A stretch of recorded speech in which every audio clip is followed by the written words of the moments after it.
माझं नाव प्रवीण जाधवर. मला hair लॉसचा problem होता.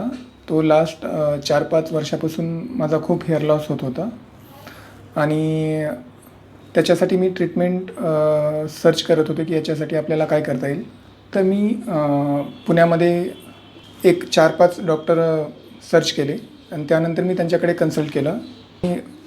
फर्स्ट टाईम ज्यावेळेस मी यांच्याकडे आलो डॉक्टर घोळे सरांकडे, तर त्यावेळेस मला फर्स्ट कन्सल्टेशनमध्ये मी एवढा सॅटिस्फाईड झालो की अगोदर मला भीती असायची की हेअर ट्रान्सप्लांट म्हणजे नेमकं कसं होणार, पेनफुल असणार, मोठी सर्जरी असणार.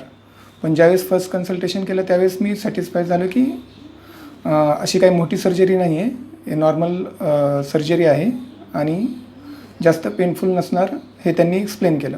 आणि त्यानंतर मग आम्ही डिसाईड केले की okay will go for hair transplant. मला 8 दिवस झाले हेअर ट्रान्सप्लांट करून आणि हे तुम्ही पाहू शकता 8 दिवसानंतर आज वॉश वगैरे केलेलं आहे. आज मी पूर्णपणे सॅटिस्फाईड आहे की माझी हेअर ट्रान्सप्लांट प्रोसिजर एकदम पेनलेस आणि सक्सेसफुल झाली. तर मी doctor Ghole sir, doctor Ashish sir आणि त्यांच्या टीमला मी धन्यवाद देतो.